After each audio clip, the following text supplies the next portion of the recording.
Hello everyone, let's learn and grow class में आप सभी का स्वागत है। इस वीडियो में हम डिस्कस करेंगे साइंस का सिलेबस जो कि सीटेट के लिए बहुत ज़्यादा इंपॉर्टेंट है। तो पेपर 2 का जो साइंस है उसका सिलेबस हम डिस्कस करेंगे और उसमें पेडागोजी में कौन से चैप्टर्स आते हैं, क्या क्या पढ़ना है पेडागोजी के लिए, वो भी हम डिस्कस करेंगे। तो अंत तक वीडियो जरूर देखते रहिएगा, बहुत ही इंपॉर्टेंट रहेगा आपके लिए, क्योंकि सिलेबस जानना बहुत ज़्यादा इंपॉर्टेंट है कि आखिरकार हमको पढ़ना क्या है। क्योंकि हमको वही नहीं पता होता कि हमको पढ़ना क्या है और हम क्या करते हैं, पढ़ाई स्टार्ट कर देते हैं यहाँ से और वहां से।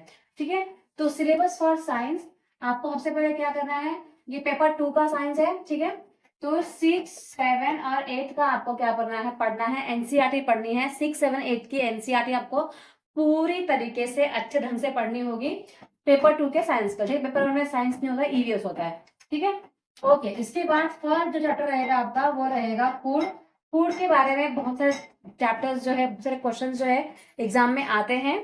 ठीक है, सेकेंड जो आपका सिलेबस चैप्टर है वो है कंपोनेंट्स ऑफ फूड। क्योंकि फूड चैप्टर आप 6 का देखोगे, 7 का देखोगे, 8 का देखोगे, तो इसमें बहुत सारे चैप्टर जो है वो फूड के रिगार्डिंग ही है ना। तो फर्स्ट है आपका फूड, सेकंड है आपका कंपोनेंट्स ऑफ फूड, थर्ड है आपका क्लीनिंग फूड। ठीक है, थर्ड क्या रहेगा आपका क्लीनिंग फूड।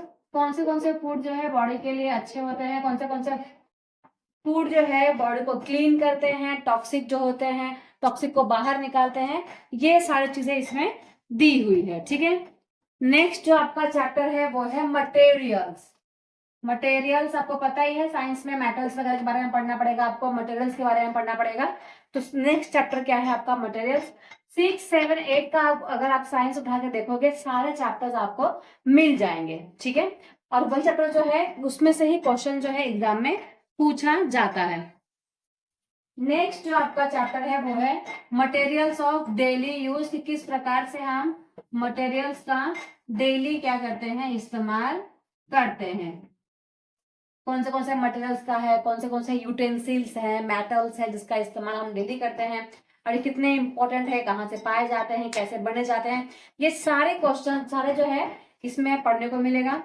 ठीक है, नेक्स्ट जो आपका टॉपिक है वो है the world of the living, मतलब कि पूरा जो वर्ल्ड है वो कैसा अपना जिंदगी बिताता है, किस प्रकार से उन लोगों के पास खाना है।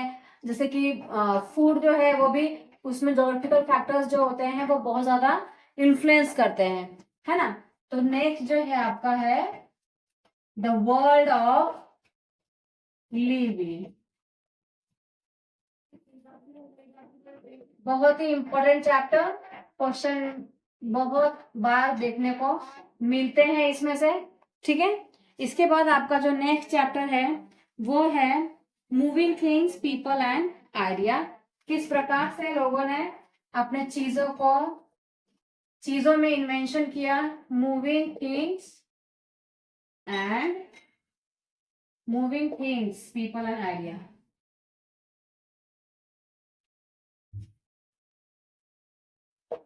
ठीक है, ये है आपका 7th चैप्टर। नेक्स्ट जो चैप्टर है आपका वो है हाउ थिंग्स वर्क, जो चीजें हैं वो किस प्रकार से काम करती है। और कहीं ना कहीं अगर आप देखोगे ना तो आपको साइंस और एसएस में बहुत सारे टॉपिक जो है ना सेम पढ़ने को मिल जाएंगे, क्योंकि जो हमारा एनसीईआरटी है वो इंटीग्रेटेड लर्निंग की बात करता है ना। तो सब कुछ आपको क्या मिलेगा, थोड़ा बहुत चैप्टर्स जैसे कि how the world of living, how things work, ये सब आप आपने हिस्ट्री में भी कहीं ना कहीं पढ़ा ही होगा। ठीक है, नेक्स्ट जो है electric current and currents. Electric currents के बारे में आप पढ़ोगे कि किस प्रकार से उसको बनाया जाता है, किस प्रकार से जनरेट किया जाता है। ठीक है, 10th जो चैप्टर है आपका यह है मैग्नेट। तो ये जो है आपका साइंस का सिलेबस है। ठीक है, इसके अलावा भी है, जैसे नंबर 10 क्या है आपका मैग्नेट, इसमें से भी क्वेश्चन सीटेट में देखने को मिलते हैं। अगर ऐसे साइंस में इलेक्ट्रिक करंट्स के बारे में नहीं आएगा या फिर लिविंग के बारे में नहीं आएगा, ठीक है, या फिर मैग्नेट के बारे में नहीं आएगा तो फिर क्या आएगा। तो ये जो चैप्टर्स हैं ये बहुत ज्यादा इंपॉर्टेंट है सीटेट के साइंस के लिए। ठीक है, तो अच्छे से पढ़ने की जरूरत है आपको। ये सारे चैप्टर्स जो है वो 6, 7, 8 के टेक्स्ट बुक में आपको मिल जाएंगे।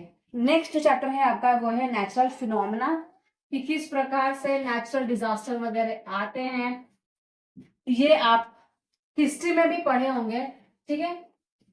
11 चैप्टर क्या है, the natural disaster.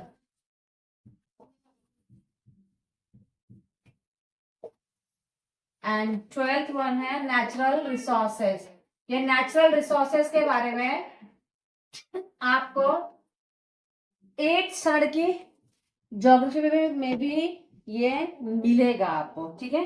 Chapter important है। अब देखो, जरूरी नहीं कि नेचुरल रिसोर्सेज इसमें दिया है साइंस में, तो साइंस में जितना भी नेचुरल रिसोर्सेज के बारे में दिया है उतना हम पढ़ लेंगे, बस उसमें से आ जाएगा, ऐसा नहीं है। अगर ये टॉपिक ज्योग्राफी से मैच होता है तो आपको ये ज्योग्राफी का भी पूरा पढ़ना पड़ेगा, क्योंकि कुछ भी आ सकता है। Conventional resource, non conventional resource, है ना, फॉसिल फ्यूल्स क्या होते हैं, तो ये सब किसमें आएगा, नेचुरल रिसोर्स। आप 8th की ज्योग्राफी की बुक खोलोगे ना, तो आपका जो लेसन नंबर 2 है शायद से, वो नेचुरल रिसोर्स ही है, ठीक है। तो इसमें उसको बहुत डिटेल में दिया हुआ है और सारे रिसोर्सेज को अच्छे से एक्सप्लेन भी किया हुआ है। साइंस में कितना दिया है वो मुझे नहीं पता है, ठीक है, पर आप हिस्ट्री जो 8th स्टैंडर्ड की ज्योग्राफी है उससे पढ़ोगे तो आपको ज्यादा फायदा मिलेगा, ठीक है। और द नेचुरल डिजास्टर, इसमें भी आपको ज्योग्राफी की 6th की ज्योग्राफी में नेचुरल डिजास्टर के बारे में मिल जाएगा, क्योंकि अंडमान निकोबार में क्या हुआ था, सूरत में क्या हुआ था, ठीक है। तो ये सारी इंफॉर्मेशन जानना आपके लिए जरूरी है, क्योंकि जरूरी नहीं है कि टॉपिक अगर साइंस में दिया है तो साइंस में कि टेक्स्ट बुक में जितना दिया है उसमें से ही पूछा जाएगा। अगर वही टॉपिक 8th के किसी भी सब्जेक्ट में दिया हुआ है, एसएस में या फिर किसी में, तो उसमें से ही पूछा जा सकता है। तो बहुत इंपॉर्टेंट रहेगा ये आपका सिलेबस, ठीक है। तो इसमें टोटल 12 चैप्टर्स ही दिए हैं, क्योंकि साइंस का जो सिलेबस होता है वो ज्यादा बड़ा नहीं होता, चैप्टर्स जो होते हैं वो बहुत लेंदी होते हैं।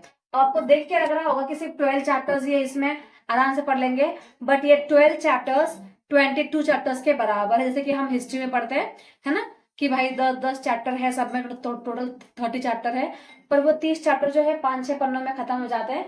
बट ये जो साइंस के होते हैं ना, वो 10-12 पेज, 13 पेज, 15 पेज, 18 पेज के चैप्टर्स होते हैं, इसलिए यहाँ पे सिलेबस कम है। पर जब आप चैप्टर्स देखोगे तो आपकी हालत खराब हो जाएगी, बहुत कुछ मिलेगा पढ़ने के लिए, ठीक है। चलो नेक्स्ट देख लेते हैं कि इसके जो पेडागोजी सेक्शन में क्या क्या आता है और क्या क्या पूछा जाता है। और इसका मतलब ये नहीं है कि सिर्फ सबके लिए पेडागोजी के लिए आपको सेपरेट सेपरेट पढ़ना है। आप इसके लिए पढ़ोगे तो आप यही आपको हिंदी में भी काम आ जाएगा, इंग्लिश में भी काम आ जाएगा, सीडीपी में भी काम आ जाएगा। तो सबके लिए अलग अलग पेडागोजी पढ़ने की जरूरत नहीं है। आप सीटेट के लिए जो हमारा सीडीपी है, चाइल्ड डेवलपमेंट एंड पेडागोजी, उसके लिए भी पढ़ेंगे, तो उसका भी पेडागोजी जो है वो सारे सब्जेक्ट में काम आ जाएगा। तो भी हम डिस्कस कर लेते हैं कि साइंस का पेडागोजी का सिलेबस क्या है। ओके,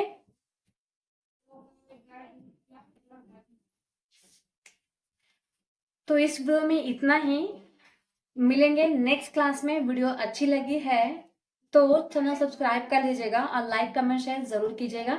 नेक्स्ट क्लास में हम लोग साइंस के पेडागोजी के सिलेबस को डिस्कस करेंगे कि क्या क्या साइंस के पेडागोजी में आता है। So thank you so much everyone.